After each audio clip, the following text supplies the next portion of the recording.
మానవులుగా బతకడం కాదు, మానవత్వంతో బతకాలి. ఐకమత్యం అంటే మనం తుమ్మెద మీద రాయి విసిరితే తుమ్మెద పారిపోతుంది, అదే తేనె తుట్టె మీద విసిరితే మనమే పారిపోవాలి. ఇద్దరూ కొట్టుకుంటే ఒక్కరే గెలుస్తారు, రాజీ పడితే ఇద్దరూ గెలుస్తారు. మెట్టల విలువ వేలలో కానీ వేసేది కాళ్ళకి, కుంకుమ విలువ రూపాయలలో కానీ పెట్టుకునేది నుదుటిపైన. విలువ ముఖ్యం కాదు, ఎక్కడ పెట్టుకుంటామనేది ముఖ్యము. ఉప్పులాగా కటువుగా మాట్లాడేవాడు నిజమైన మిత్రుడు, చక్కెరలాగా మాట్లాడి మోసగించేవాడు నీచుడు. ఉప్పులో ఎప్పుడూ పురుగులు పడ్డ దాఖలాలు లేవు, తీపిలో పురుగులు పడని రోజూ లేదు. ఏడుస్తూ ఈ లోకంలో అడుగుతావు, ఏడిపిస్తూ ఈ లోకాన్ని వదిలి వెళ్ళిపోతావు. రమ్మన్నా సన్మార్గంలోకి ఎవరూ రారు, వద్దన్నా చెడు మార్గాన్నే ఎంచుకుంటారు. పాలు అమ్మేవాడు ఇల్లు తిరగాలి, సారాయి అమ్మేవాడి దగ్గరికి అందరూ వెళతారు. పాలలో నీళ్లు కలిపినావా అని అడుగుతారు, ఖరీదైన సారాయిలో నీళ్లు కలిపి తాగుతారు. పెళ్లి ఊరేగింపులో బంధుమిత్రుడు ముందు, వరుడు వెనకాల. శవయాత్రలో శవము ముందు, బంధుమిత్రుడు వెనకాల. శవాన్ని ముట్టినందుకు స్నానం చేస్తారు, మూగజీవులను చంపి భుజిస్తారు.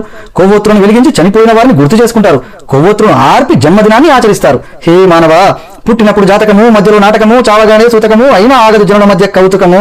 వస్తే భగవంతుని కొలుస్తావు, ఆయన నీకు రాబోయే కష్టాన్ని ఆపడు. నిత్యం స్మరిస్తే కొండంత కష్టాన్ని గోరంత చేసి సులువుగా దాటే శక్తి నీకు ఇస్తాడు. కష్టాలు కుంభవృష్టిలా నిన్ను ముంచేస్తే నీకు గొడుగు పట్టి కాపాడుతాడు, గుర్తుంచుకో. కొబ్బరి చెట్టు పెరిగే కొద్దీ పాత మట్టలు రాలిపోతాయి, జ్ఞానం కలిగే కొద్దీ తన పర భేదాలు తొలగిపోతాయి. పుండు మానితే పొలుసు అదే పోతుంది, పుండు మానకుండానే పొలుసు పీకేస్తే పుండు తీవ్రమై రక్తం కారుతుంది. జ్ఞాన సిద్ధి అంచెలంచెలుగా కలగాలి, ఆత్రపడితే లాభం లేదు.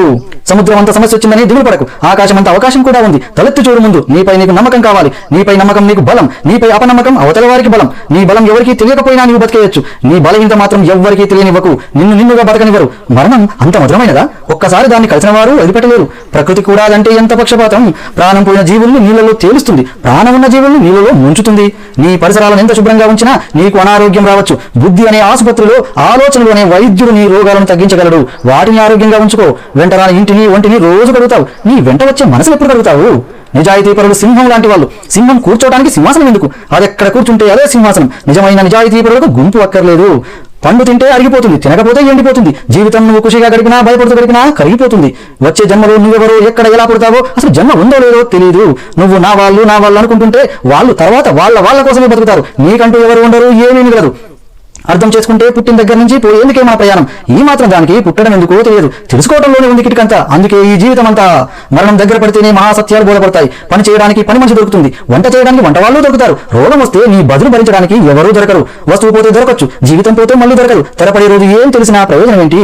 పక్కన ఎంత మంది ఉన్నా, ఎంత సంపద ఉన్నా ఏంటి? 40 లక్షల కారైనా, 4000 సైకిల్ అయినా, రోడ్డు ఒకటే. 10 అంతస్తుల మేడైనా, పూరు గుడిసైనా వదిలేసే పోవాలి. రైలు జనరల్ బోగిలో వెళ్ళినా, ఫస్ట్ క్లాస్ లో ప్రయాణించినా, స్టేషన్ రాగానే ఒకేసారి దిగిపోతారు. కళ్ళతో ఈ జగత్తును చూస్తే కనిపించేవి కేవలం దృశ్యాలే. హృదయంతో చూడగలిగితే జగత్తంతా సుందరమే.